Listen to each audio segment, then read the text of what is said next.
In the modern, multi-billion-dollar architecture of elite European football, a championship campaign is treated like a flawless business matrix.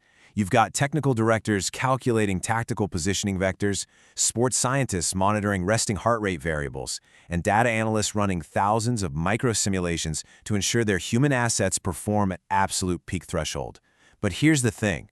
No matter how many millions you inject into corporate facilities, the human anatomy is not an engineered machine. It has physical limits, and right now, those limits are shattering. A massive, quiet medical crisis is ripping across the footballing landscape, laying bare the brutal reality of extreme fixture congestion. Generational engines at clubs like Manchester United, Arsenal, and Real Madrid are structurally breaking down from sheer load fatigue.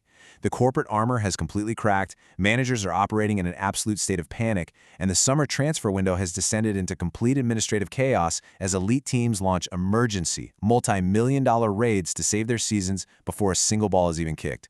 Welcome to This Explainer. This is the inside story of how load fatigue broke the beautiful game. To really grasp what's happening, you have to listen to this assessment from Square One Physio. They noted that often the best and most active athletes have to stop in the middle of a match simply because the back hurts too much.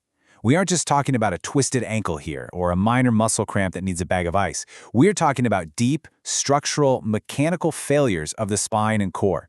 And it's a quiet crisis because it builds up entirely invisibly. As they pointed out, it is often the most elite athletes who suddenly just have to stop. Their bodies simply cannot absorb another impact. But to understand why these catastrophic failures are happening, we have to look at the borderline absurd environment these athletes are forced to operate in. Section 1. The Calendar Matrix, a mathematical certainty of failure. Okay, let's dive into this astronomical workload. To truly comprehend the sheer structural scale of this crisis, look at how the workload builds across a standard 24-month player cycle. Over the last 2 decades, global soccer's governing bodies have systematically expanded tournament formats. They're adding more matches, more travel miles, and way more commercial obligations to the calendar. The modern elite footballer is no longer given a real summer break. They are subjected to an unyielding, year-round gauntlet. You start month 1 with a totally inadequate preseason because the summer was eaten up by international qualifiers. By month 6, you might be flying off to a winter tournament. Month 11, it's a summer international cup. And by the end of a 2-year cycle, the recommended minimum 28-day off-season has basically vanished into thin air. Fixtures are accumulating at a breakneck pace with absolutely no coordination between the different tournament organizers. And this congestion has a highly measurable, devastating cost. A study highlighted by City AM found that staging the Men's World Cup in Qatar during the European winter had a massive secondary effect. To put that into perspective, it led to players spending an average of 8 extra days on the sidelines due to injury in the second half of the season compared to the first half. The impact was entirely consistent across major domestic leagues like the English Premier League or the German Bundesliga. The timeline doesn't just bend under this pressure, it literally breaks the players. But it's not just the sheer volume of games, it's the timing. FIFPro draws this fascinating and frankly terrifying comparison between elite soccer players and night shift workers. Because of fluctuating match times and late-evening Champions League or domestic cup games, players are expected to perform at their absolute physical peak during hours when their circadian rhythm is naturally trying to promote sleep. This chronic disruption causes severe sleep deprivation and metabolic stress, echoing the exact cardiovascular and metabolic risks we see in night shift workers. Their bodies never truly get to power down. Section 2. Anatomy of a Breakdown. Forensic MRI Data. Let's run the advanced sports science telemetry on exactly why these specific structural breakdowns occur. In the human body, the lumbar spine and hamstring complex function as the absolute kinetic bridge of a footballer's movement profile. Every high-speed acceleration line, every sudden change of direction, and every massive rotational torque generated when launching a long-range pass relies entirely on this core intersection. When that bridge is subjected to unending matches, we see conditions like spondylosis. That's a stress defect in the neural arch of the spine, and clinical data shows it is highly correlated with repetitive flexion and extension fatigue. When cumulative load fatigue sets in, the deep core stabilizing muscles become heavily compromised. They basically stop doing their job, forcing the primary skeletal structures to absorb the blunt physical impact of the turf. And this brilliantly illustrates the reality of that damage. When you look at an MRI comparison from a landmark cross-sectional study by Modus Physical Therapy, the contrast is stark.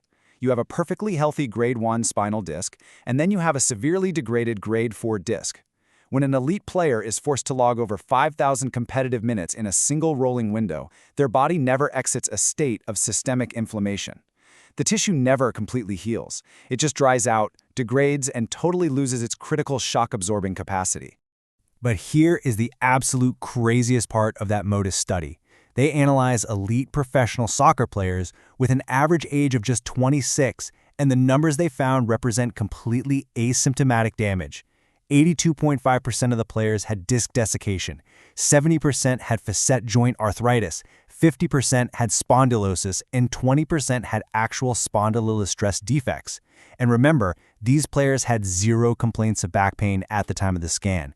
That is staggering. The corporate armor has thoroughly cracked long before a player actually collapses on the pitch. They are running on a massive physical deficit, just waiting for the final straw. So, how does this hidden damage translate to a catastrophic on-field injury? It happens in a domino effect we call the kinetic collapse. Step 1. Cumulative load fatigue sets in from that wildly congested calendar. Step 2. Those deep core stabilizing muscles we talked about, they fail. Step 3. The lumbar vertebrae actually slip slightly under rotational stress. And finally, Step 4. Because the nervous system is compromised, there is a microscopic delay in hamstring firing. Medical data logs show that when an athlete reaches absolute fatigue, their reaction time at the muscular level drops by milliseconds. That microscopic delay is catastrophic. It means the hamstring doesn't fire in time to protect the knee joint. Boom, ACL tear, or a severe hamstring rupture. The origin isn't always the knee. It's the fatigued engine room of the spine. Which leads us to a pretty critical question for the sport as a whole. What actually happens when the engine room fails? We've looked at the medical telemetry, but how does this biological failure ripple out into the architecture of a billion-dollar football club? Section 3. The tactical fallout. A billion-dollar chaos. You know, you just can't treat these deep structural issues with athletic tape or a quick cortisone shot. Rebuilding a degraded lumbar spine or a severely strained hamstring complex demands absolute kinetic rest. We are talking about completely deleting a player's training availability for months on end. And when you remove a primary press-resistant anchor from the midfield, it absolutely ruins a manager's carefully calculated technical positioning. Now, what's really interesting about this is how widespread physical deterioration directly correlates to front office panic. When 92.5% of your elite players have at least one spinal degenerative condition, your squad depth is a total illusion. This widespread structural decay forces managers and technical directors into emergency mode. When key players go down for months due to preventable load fatigue, clubs are forced into the transfer market, triggering multi-million-dollar raids just to field a competitive team. The physical crisis immediately becomes a massive financial burden. FIFPro actually calls this the perfect storm, and they hit the nail on the head. You take severely congested schedules with high-stakes games every 3 days, and you combine them with extreme travel across multiple time zones, late-night matches disrupting sleep, and immense psychological pressure. This intense blend of external loads and internal challenges drives extreme inflammation, distorts neuromuscular signaling, and ultimately leads to massive losses in team capacity. It is a completely unsustainable cycle that places incredible, breaking point strain on human bodies. And that leaves us with a really stark reality to confront. With the Club World Cup, the Champions League, and international tournaments all expanding, the matrix is only getting more dense. There is literally no relief in sight for these players. So I leave you with this final thought. As global match calendars continue to expand to chase commercial value, are we witnessing the permanent physical erosion of the beautiful game? If the multi-billion-dollar product on the pitch relies entirely on the health of these athletes, how much further can we push the human anatomy before the entire system breaks? Thank you so much for joining me in this explainer. Keep asking questions, and I'll see you next time.